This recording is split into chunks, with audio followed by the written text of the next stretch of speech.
Olá, tudo bem? Vamos falar um pouquinho hoje sobre algumas características do leite materno que ajudam na imunidade do bebê?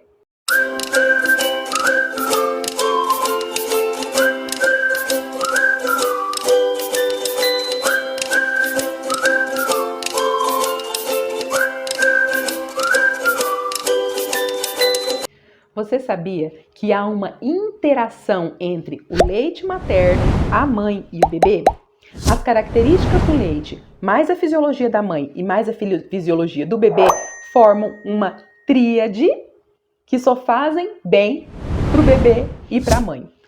Quando o bebê, por exemplo, tem um quadro infeccioso, agudo ali, tem um quadro infeccioso e apresenta febre, você sabia que aumenta a quantidade de leucócitos e citocinas no leite materno? Em resposta a esse estado do bebê, para poder ajudar também a combater esse processo infeccioso. Não é uma maravilha? Olha só, se o bebê apresenta febre, ele está lá encostado na mãe, está amamentando, tem uma reação hormonal e aumenta a quantidade de leucócitos, que são as células de defesa, aumenta a quantidade ali de citocinas, tudo isso para ajudar a combater esse processo infeccioso nesse bebê. E vocês sabiam também que a presença da rede de apoio e o apoio dessa rede também está influenciando nos nutrientes desse leite materno? Isso também influencia nos nutrientes desse leite e também nas suas propriedades imunológicas. Então, rede de apoio, faça o seu papel, apoie para que esse leite seja cada vez mais nutritivo e tenha mais fatores também imunológicos para proteção desse bebê.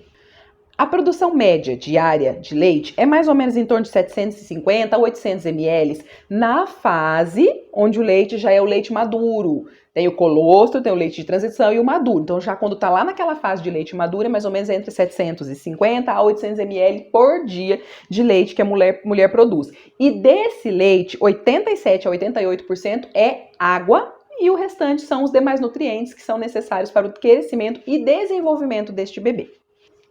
Existem algumas coisas que fazem variar a composição desse leite. Que coisas são essas? A idade gestacional, o estágio da lactação, que estágio da lactação que está, o volume produzido, momento da mamada, que é aquele leite magro, leite gordo que a gente fala, né? Então, às vezes, no período da mamada, ele é um leite mais rico em água, depois ele é um leite mais rico em gordura, e isso existe sim, né? É uma coisa que já foi comprovada, existem estudos que mostram isso. Também vai depender, as características do leite dependem também do volume produzido, da dieta e da saúde materna, e também de fatores ambientais, como, por exemplo, o processamento do leite. Quando o leite ele é retirado e oferecido para o bebê cru, ele já perde um pouquinho, vamos dizer assim, das bactérias da mãe, que o bebê teria se entrasse em contato direto, pele a pele, com o seio materno. Então, o bebê que é amamentado ao seio materno, ele tem contato com aquelas bactérias boas da mãe e fazem com que ele também vá criando a sua imunidade, as suas bactérias, vai fazer o desenvolvimento ali da microbiota intestinal desse bebê. Quando a mãe tira o leite e oferece no copinho ou na colherzinha, esse leite, então, ele já tem um pouquinho menos desse fator das bactérias. Se ele é doado ao banco e vai ser oferecido, então, para um outro bebê, quando ele entra no processo que nós chamamos de pasteurização, ele também perde um pouco de propriedade pelo superaquecimento. Mas mesmo esse leite perdendo um pouquinho de propriedade pelo superaquecimento, ele ainda é muitas vezes superior à fórmula. Então, não pense que porque ele perdeu um pouquinho de propriedade, que a fórmula consegue chegar ali, parear no nível de qualidade do leite, porque não consegue de forma alguma. Tanto é que o padrão ouro de alimentação nos bancos de leite humano são o leite da própria mãe de preferência e, quando não, leite humano doado. É feita uma triagem das mães que são doadoras, exames são feitos de sangue com ela e esse leite ele é preparado de forma adequada, mas acaba que ele nesse processamento, então ele acaba perdendo um pouquinho de propriedade, coisinha pouca, mas é só porque eu estou falando o que é que poderia estar mudando as características do leite humano. Na parte de energia, de caloria, o leite maduro ele tem uma quantidade maior de gordura do que o colostro. Porém, o leite da mãe do bebê prematuro tem uma quantidade maior de gordura em relação ao leite da mãe de um bebê que nasceu a termo, que nasceu no tempo certo. Por quê? Porque aquele bebê que nasceu prematuro, ele precisa de mais energia, o metabolismo dele é muito mais rápido, ele precisa de energia também para se desenvolver, para terminar o seu desenvolvimento, para ganhar peso, para recuperar o peso que ele já perde um pouco também nos primeiros dias de vida. Então, o leite, ele é de acordo com a fase da gestação. Lembra que eu falei da variação das características nutricionais do leite, que eu falei da idade gestacional? Então, é isso. Quando o bebê nasce prematuro, o leite daquela mãe tem uma quantidade maior também de gordura em relação ao leite de um bebê que nasceu no tempo certo. Lipídios que são gordura, ele tem uma quantidade maior também à noite. A concentração de lipídios no leite materno é maior à noite. Ah, mas por quê? Para dar saciedade naquele bebê, para ele poder dormir um período maior. Claro que quando o bebê é recém-nascido, ali nos primeiros 28 dias de vida, não é recomendado que ele durma a noite toda. Ele não pode passar um longo período sem ser amamentado. Mas quando ele já é maiorzinho, a concentração então da quantidade de lipídios é para que ele fique sustentado por um tempo maior, para que ele consiga então dormir. A dieta materna e o consumo de gorduras saturadas e trans está relacionada ao maior ganho de peso do bebê. O bebê ele é alimentado de leite materno exclusivamente. E às vezes esse bebê é muito gordinho.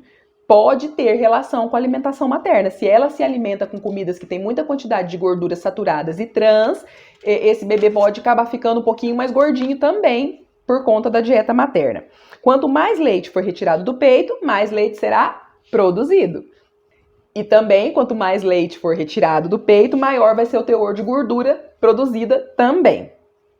A dieta materna restrita, ela também pode ter uma restrição da vitamina B12, ela pode ter uma restrição da vitamina A, e isso vai fazer falta, porque a vitamina B12 e a vitamina A não estão presentes no leite materno, e ele precisa, então, que a mãe tenha a dieta rica nesses componentes para poder estar lá agregando ao leite materno, que o bebê vai estar recebendo.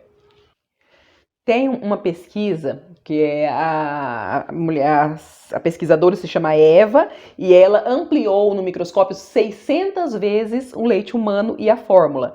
E ela fala que o leite humano ampliado 600 vezes ainda brilhava, ainda tinha cor de diamante, enquanto a fórmula era apenas um pontinho preto. Então, imagina, pega lá uma gotinha de leite e amplia 600 vezes, ela ainda tem brilho, enquanto a fórmula...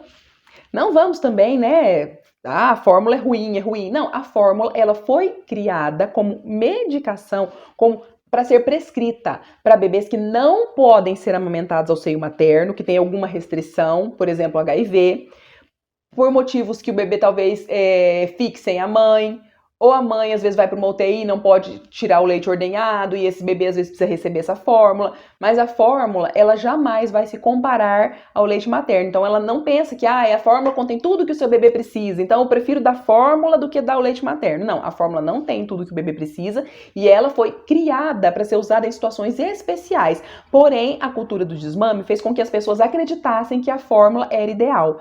Mas a quantidade de... Quando a pessoa vai preparar a fórmula, ela precisa de água, de utensílios. Se aquilo não estiver bem limpo, não estiver bem tratado, pode trazer até complicações gastrointestinais para aquela criança. Então, o risco de contaminação do leite, quando ele é preparado, ele é muito maior do que o leite materno, que não tem risco nenhum de contaminação, porque não vai mão humana no seu preparo. Ele vem ali de dentro, limpinho, na temperatura certa, tudo certinho, tudo bonitinho. Eu falei, né, da gordura, dos lipídios no teor noturno, mas tem também a melatonina. A quantidade de melatonina no leite humano à noite, ela é maior para poder fazer aquele fator regulador do sono do bebê. Existe também no leite materno hormônios reguladores do apetite. E a pesquisa que foi feita mostra que esses hormônios reguladores do apetite, eles também regulam lá na fase da adolescência e na fase adulta.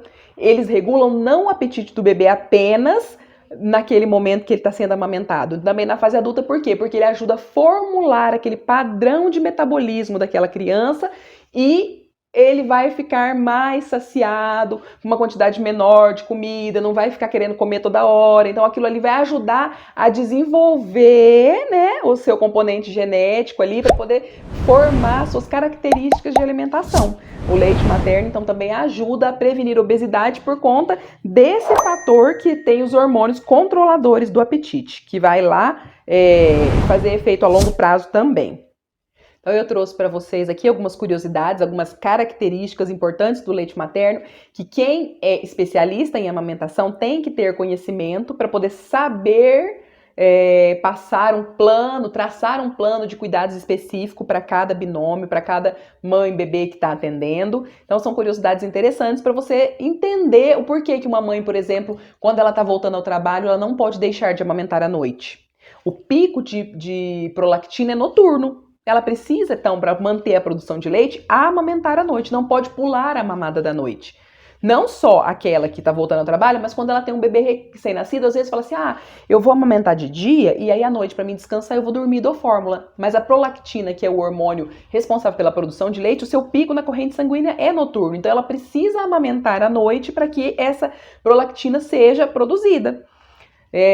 Então, assim, para você buscar conhecimento sempre, você profissional de saúde, para que você possa orientar de forma adequada. Sempre tem um porquê de cada orientação que a gente dá. Então, quando você busca conhecimento, você sabe o porquê daquela orientação e tudo faz muito mais sentido e você vai conseguir ser uma consultora de sucesso. Deixa seus comentários aí, não se esqueça, deixa seu like também, se inscreva no canal se você não é inscrito e até a próxima.